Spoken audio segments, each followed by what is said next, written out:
Menurut sebuah studi yang dilakukan di sebuah universitas di Amerika, dari orang-orang yang membuat resolusi awal tahunnya, hanya 8% orang yang berhasil mewujudkannya. Tentunya ini merupakan fakta yang menarik, karena dari impian atau tujuan yang kita inginkan, hanya 8% kemungkinan kita berhasil untuk mewujudkannya. Apa yang bisa kita lakukan untuk meningkatkan tingkat keberhasilan kita dalam mewujudkan impian dan tujuan kita? Simak terus video dan channel ini agar teman-teman mendapat insight untuk meningkatkan keberhasilan dalam mencapai tujuan teman-teman.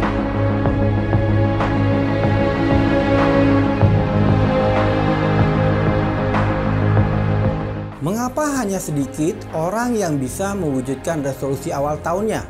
Mengapa hanya sedikit orang yang mencapai tujuannya? Pada awalnya, orang-orang akan bersemangat dengan resolusi awal tahunnya. Entah itu menurunkan berat badan, belajar lebih banyak menabung, menghabiskan waktu dengan keluarga, dan sebagainya. Kemudian rutinitas dan kesibukan mulai berdatangan. Hari berganti hari, minggu berganti minggu, bulan berganti bulan. Semakin sedikit yang masih konsisten dengan tujuan yang ingin dicapainya di awal tahun. Sudah terlalu sibuk, gak ada waktu. Mana sempat bro? Akhirnya mereka tetap sibuk, tetapi mereka tidak bisa mencapai tujuan penting yang mereka inginkan. Karena sibuk tidak otomatis membuat kita menjadi produktif.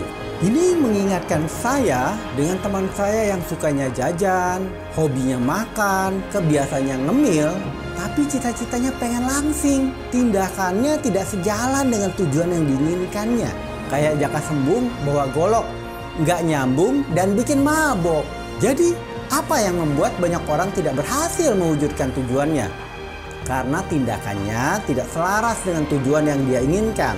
Untuk mencapai tujuan kita perlu menyelaraskan tindakan kita dengan tujuan yang kita inginkan.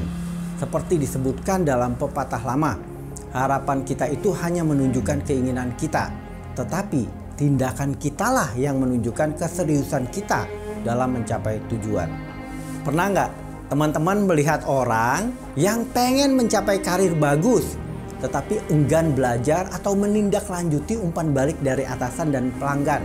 Pengen bisnis lancar tapi menunda-nunda untuk membuat perencanaan bisnis ataupun mengembangkan pemasaran produknya? Pengen punya hubungan yang akrab dengan keluarganya, tetapi terlalu sibuk dengan karir dan bisnisnya. Hal itu semua menunjukkan tindakan yang tidak sejalan dengan tujuan yang ingin dicapai. Jadi, kita perlu menyelaraskan tindakan-tindakan kita dengan tujuan yang ingin kita wujudkan. Bagaimana dengan teman-teman sendiri? Sudah seberapa serius kita dalam mencapai tujuan kita? Sudah selaraskah tindakan kita dengan tujuan yang kita inginkan?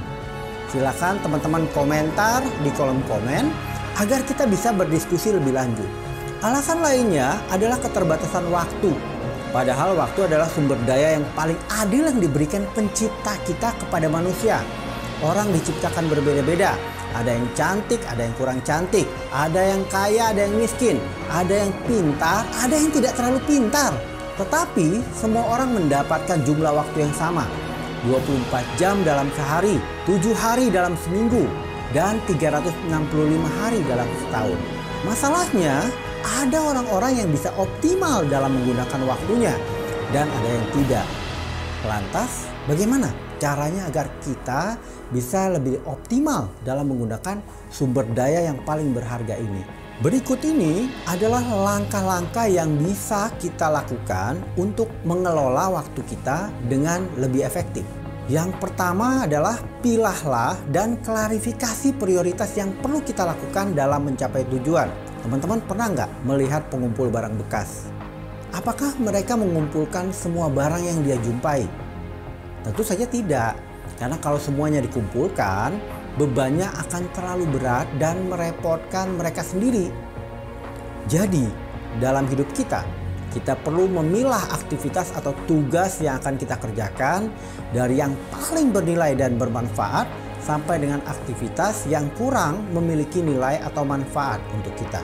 Saya mengusulkan teman-teman menggunakan matriks waktu dari Stephen R. Covey untuk mengkategorikan bobot atau nilai aktivitas yang akan dikerjakan. Matriks ini terdiri dari 2 kriteria. kriteria penting, tidak penting, dan kriteria mendesak, tidak mendesak. Penting artinya menunjukkan aktivitas yang nilai manfaat yang besar ataupun risiko yang besar bila tidak dikerjakan. Biasanya ini terkait dengan nilai, misi hidup, dan tujuan-tujuan jangka panjang kita. Sedangkan mendesak artinya menunjukkan sesuatu yang harus segera kita lakukan. Dengan dua kriteria ini, kita akan mendapatkan 4 kuadran kategori, yaitu kuadran keharusan, kuadran efektivitas, kuadran pengganggu, dan kuadran kesia-siaan. Kuadran keharusan berisi hal-hal penting dan mendesak untuk dilakukan. Misalnya kendaraan yang mogok, ujian yang akan dilakukan esok harinya, memenuhi permintaan mendadak dari atasan ataupun pelanggan. Ini adalah kuadran yang tidak boleh diabaikan karena berdampak besar dan langsung kepada kita. Sedangkan kuadran kedua, kuadran efektivitas, berisi hal penting tetapi tidak mendesak untuk dilakukan. Misalnya belajar hal baru, mempersiapkan bisnis di masa depan, dan membangun relasi. Meskipun kita paham ini adalah kegiatan yang penting, sayangnya kegiatan dalam kuadran ini bisa ditunda. Sehingga banyak orang yang menunda untuk melakukan kegiatan-kegiatan penting dalam kuadran ini. Yang ketiga adalah kuadran pengganggu, berisi hal yang tidak penting tetapi mendesak untuk dilakukan. Misalnya, merespon penawaran produk dari orang lain, teman yang mau minta bantuan untuk curhat.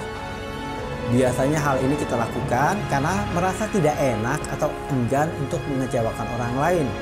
Tetapi kita perlu bertanya pada diri kita sendiri, bila kita tidak tega untuk mengecewakan orang lain, mengapa kita tega untuk mengecewakan diri kita sendiri dengan tidak melakukan hal-hal yang penting terlebih dahulu?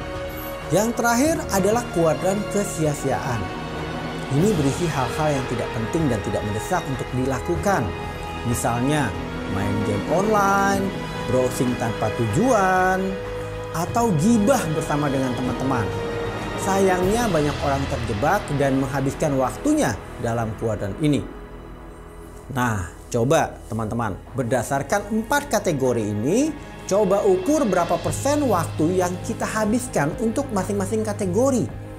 Dan tolong pikirkan dampak yang terjadi dari masing-masing kategori terhadap penggunaan waktu kita.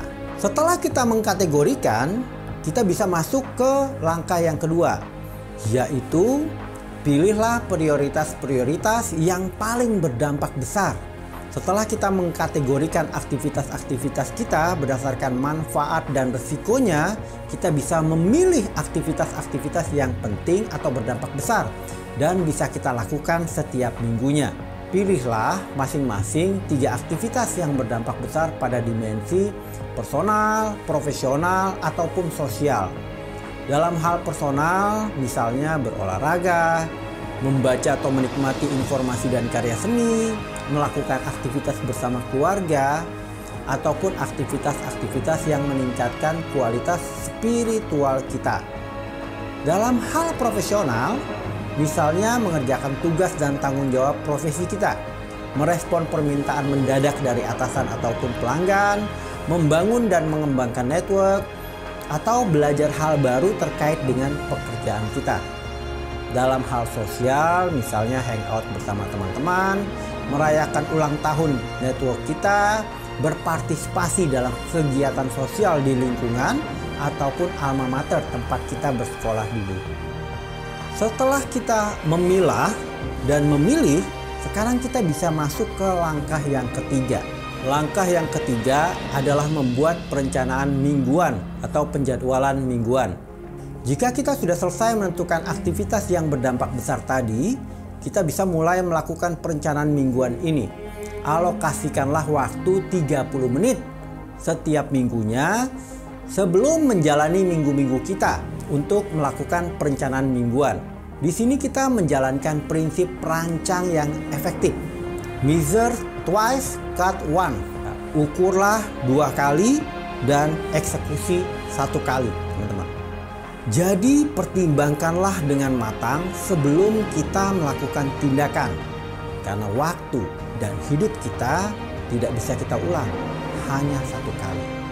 Setelah itu, masukkanlah prioritas kita ke dalam jadwal mingguan. Jagalah agar setiap harinya hanya 3 aktivitas berdampak besar yang menjadi fokus kita. Karena bila terlalu banyak, kita akan kesulitan mengatur waktu dan menjalankannya. Distribusikanlah aktivitas yang berdampak besar tadi ke dalam setiap harinya di minggu tersebut. Mengapa kita melakukan perencanaan mingguan? Karena kita punya tujuan dan impian yang besar. Impian dan tujuan ini tidak bisa terwujud langsung. Oleh karena itu kita perlu mencicilnya setiap minggu.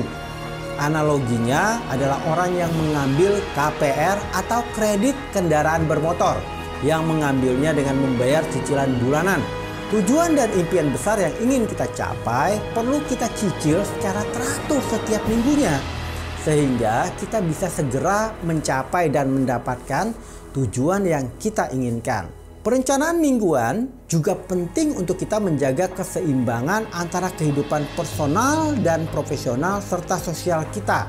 Karena kalau kita hanya melakukan perencanaan harian saja, bisa saja fokus kita tersedot hanya pada salah satu aspek saja. Misalnya hanya ke dalam aspek kehidupan profesional saja. Sementara dalam perencanaan mingguan kita bisa lebih seimbang dalam hal personal, profesional maupun sosial. Karena di dalam satu minggu ada weekday dan ada weekend. Ada waktu untuk memikirkan pekerjaan, kehidupan pribadi, dan kehidupan sosial kita.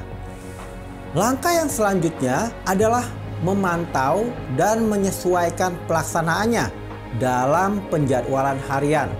Untuk sampai ke tujuannya, pesawat atau kapal tidaklah berjalan lurus. Ada saja badai atau gelombang yang membuat pesawat dan kapal berjalan tidak sesuai dengan jalur yang ditetapkan. Untuk itulah keterampilan pilot dan nahkoda menjadi sangat penting dalam menjaga alur perjalanan. Sebagai nahkoda kehidupan kita, kita perlu menjaga alur perjalanan kita. Alokasikanlah 10 menit setiap harinya untuk mengecek apakah prioritas-prioritas kita di hari tersebut berjalan sesuai rencana. Pembelajaran apa yang kita dapatkan di hari tersebut? Adakah prioritas yang perlu kita modifikasi karena ada prioritas lain yang lebih penting muncul? Cek apa yang perlu dilakukan keesokan harinya dan modifikasi seperti apa yang perlu kita lakukan dalam rencana mingguan yang kita buat. Ingatlah selalu untuk mengerjakan perencanaan mingguan, baru kita menjalankan perencanaan harian. Rencana mingguan membantu kita untuk tetap fokus dalam mencapai tujuan kita. Rencana harian membantu kita lebih fleksibel dalam menghadapi kenyataan dan realitas yang muncul setiap harinya. Itulah tadi 4 hal yang perlu kita perhatikan dalam mengelola prioritas-prioritas kita guna mencapai tujuan kita. Seperti ungkapan yang disebutkan oleh Stephen R. Covey, kuncinya adalah menjadwalkan prioritas, bukan memprioritaskan jadwal. Oke teman-teman, selamat memilah dan memilih prioritas-prioritas kita. Selamat menjadwalkan prioritas-prioritas kita. Dan semoga teman-teman bisa mencapai tujuan yang teman-teman inginkan. Sampai bertemu di pembahasan-pembahasan selanjutnya. Dan salam sehat selalu.